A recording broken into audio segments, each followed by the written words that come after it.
Olá, tudo bem? Eu sou o professor Gleidson, sou professor de Geografia e Sociologia. Eu estou trabalhando aqui no estado de São Paulo, na diretoria de Itu, na cidade de Itu. Eu quero deixar aqui algumas dicas importantes. Eu sou do Banco de Talentos, já fiz a minha videoaula, já enviei para a VUNESP, já está linkado no site deles, esperando somente pela avaliação. Muito bem, queridos. É, 4 dicas importantes, se é que eu posso chamar de dicas. Primeira dica, fique no tempo que eles estão pedindo. Qual o tempo? 5 minutos no mínimo, 7 minutos no máximo. Não pode ser 4,59 ou 7 e 1. Tem que ser 5 e 7. Tem que ser pontual, beleza? Segunda dica, a aula tem que ter uma configuração. Qual é a configuração da aula? Introdução, desenvolvimento e conclusão. Né? Então, essa é a configuração da aula. Se você fugir dessa configuração, você está desclassificado. Então, para você fazer a sua videoaula, você tem que ter em mente desenvolvimento, introdução, desenvolvimento e conclusão. Como se fosse aí uma redação. E aí, uma dica importante: fale como se você estivesse falando para o seu aluno, né? Use a tela como se aquela tela fosse o seu aluno e fale de maneira clara com ele, né? Fale de maneira relaxada, para que ele possa, a banca possa analisar e ver que você realmente tem aí experiência, ou quem sabe tem aí uma facilidade na didática, em passar a matéria. Terceira dica, eu acho importante, quarta dica, melhor dizendo, você vai ser avaliado na seguinte ordem, ou seguintes assuntos: coerência, coesão, clareza e objetivo, beleza? Então você precisa ter coerência, você precisa ter clareza, coesão e objetivo. Eu vejo muitas pessoas aí angustiadas, participo de alguns grupos e vejo algumas pessoas angustiadas, querendo ter ideias mirabolantes. Não, vá para o edital, veja o edital, escolha o tema que o edital está colocando ali para você fazer a sua aula, e faça com maior tranquilidade, lembrando que é apenas uma aula demonstrativa.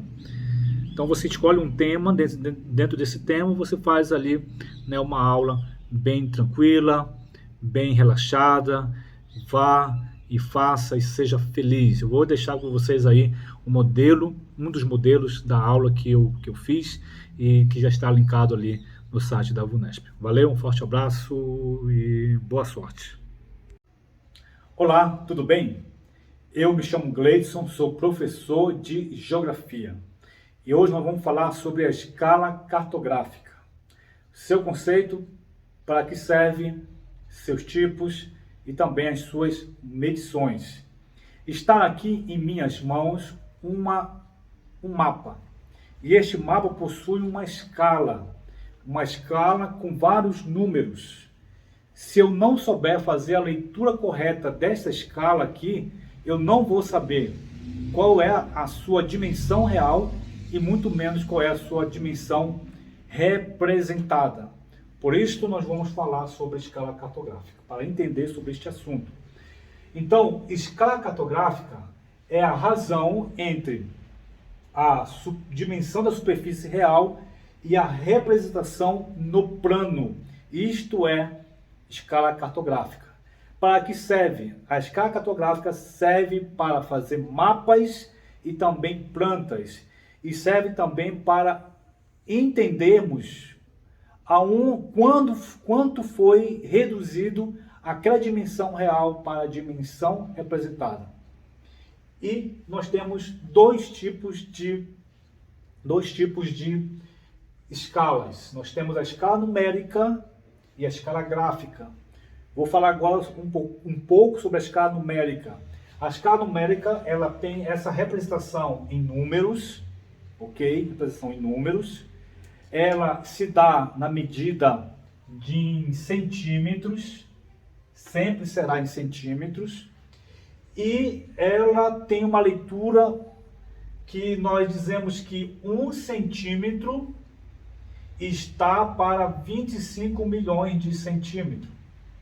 Esta é a leitura da escala numérica. Então, 3 características: elas têm formato de número, ela vem em centímetro e ela se faz uma leitura de 1 centímetro por 25 milhões de centímetros.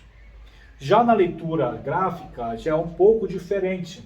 Nós temos uma régua graduada em centímetros. 1 centímetro por bloco. 1 centímetro, e aqui mais 1 centímetro, e aqui, se eu quiser fazer mais 1 centímetro, certo? Está para quanto? 250 centímetros? Não.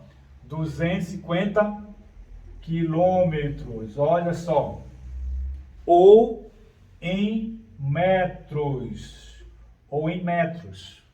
Veja que ela é diferente da escala numérica.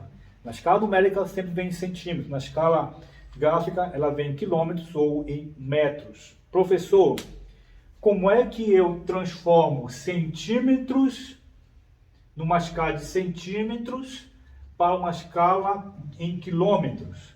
Muito simples. Nós temos aqui as nossas medidas de distância e essas medidas de distância elas se dão por quilômetro, hectômetro, decâmetro, metro, decímetro e centímetro. Toda vez que eu quero voltar para quilômetro, sair de centímetro para quilômetro, eu ando sempre aqui, ó, sempre 5 casinhas. 1, 2, 3, 4, 5 e eu chego então na casa do quilômetro e eu paro.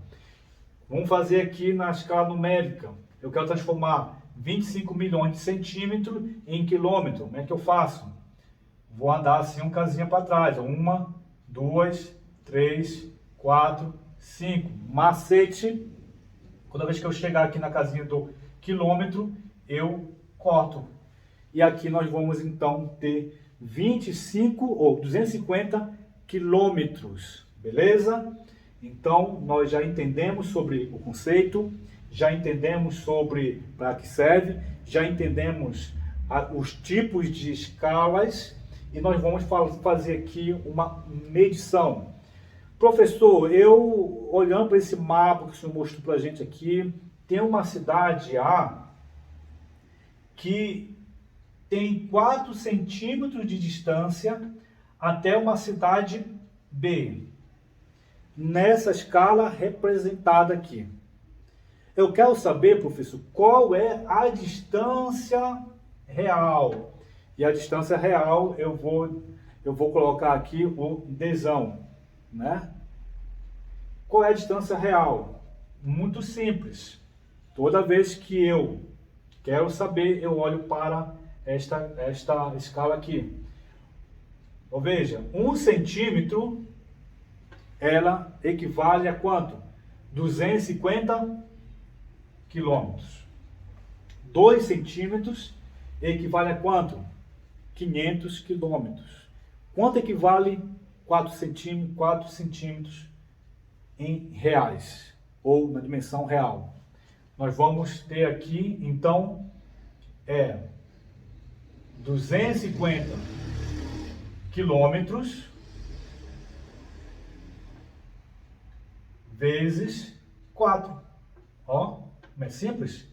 Então, a minha dimensão real é 200 vezes 4, que vai dar aqui 1.000 quilômetros.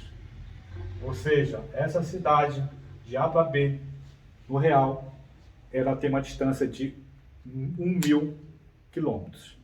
Perceba que nós falamos sobre o conceito, falamos sobre para que serve, os tipos, conseguimos transformar centímetros em quilômetros para saber a realidade daquela dimensão, né, que está representada no mapa, e fizemos aqui, né, uma distância de uma cidade a outra e entendemos aqui que 4 centímetros nesta configuração aqui equivale a 1.000 quilômetros. Espero ter ajudado vocês. Que Deus abençoe. Até mais. Querido, mais uma dica importante. Quando você for linkar, enviar o seu vídeo, o que eles pedem aqui é no máximo de 1 GB. Geralmente, quando você chega até 7 minutos, vai dar 1 GB e 7, 1 GB e 8, 1 GB e 9. Como é que eu fiz?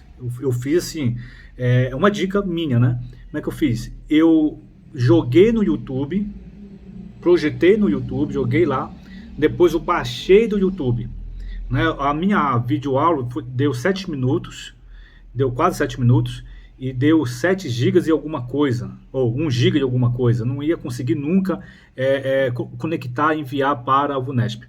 Então, eu fiz isso. Quando eu baixei do YouTube, ficou em 656 megabytes. Né? Ou seja, reduziu bastante e consegui enviar. Então, uma dica aí importante, valiosa, na hora de enviar a sua videoaula.